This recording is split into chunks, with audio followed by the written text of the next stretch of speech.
movies. You might recognize it from the movie John and Johnny with Priyanka Chopra, or Mrs. Doubtfire with Robin Williams. It's always being utilized for films because you get that great view of the Golden Gate Bridge in the backdrop there.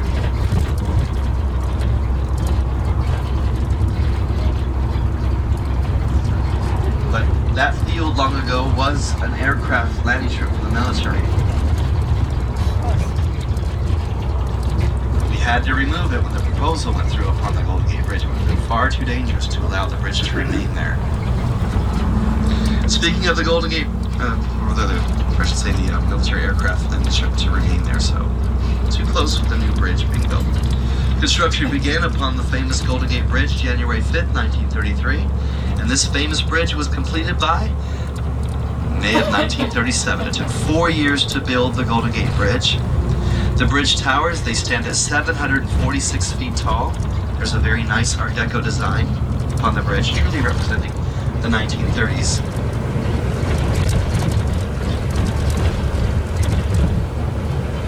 There's 80,000 miles of cable wire upon the Golden Gate Bridge. Enough cable to circle the Earth 3.5 times. A lot of cable. And the Golden Gate Bridge is 1.7 miles from end to end. It was the longest suspension bridge in the entire world for 27 years. One of the most amazing things about the Golden Gate Bridge is the fact that it's flexible. The bridge was designed to be able to withstand wind gusts beyond 100 miles per hour. The bridge can actually sway from side to side 27 feet each direction without jeopardizing the structure. So it can sway like a swing on the bridge. We're getting towards the center of the Golden Gate Bridge. You know you're in the center of the bridge. If you look to the left and right hand side of the bus, you'll see the main cable coming down towards the roadway. And that's when you know you're in the center of the bridge, 260 feet above the water. Once again, this bridge can sway from side to side, 27 feet each direction, right here in this very location. I gotta tell you, we had one interesting 50th anniversary celebration. They closed the Golden Gate Bridge down to all vehicular traffic, and they predicted around 300,000 people would show up to walk across the Golden Gate Bridge at the same time.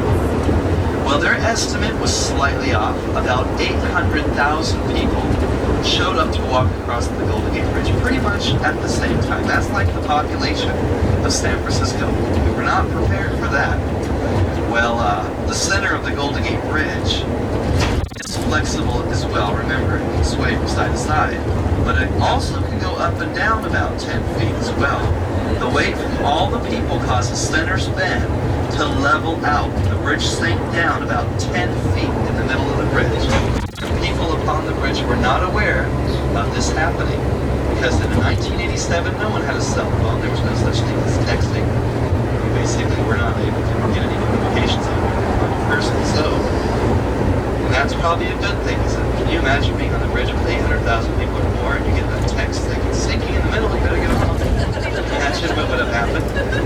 These people on the bridge, they were not aware that the bridge was sinking in the middle. They didn't have a clue. Thank goodness nothing happened. But there was a slight scare on that little celebration. With that many people crammed up on the bridge, a lot of people boned up on the history of the Golden Gate Bridge, and they wanted to test the old theory to see, is the bridge flexible? So what did people start doing?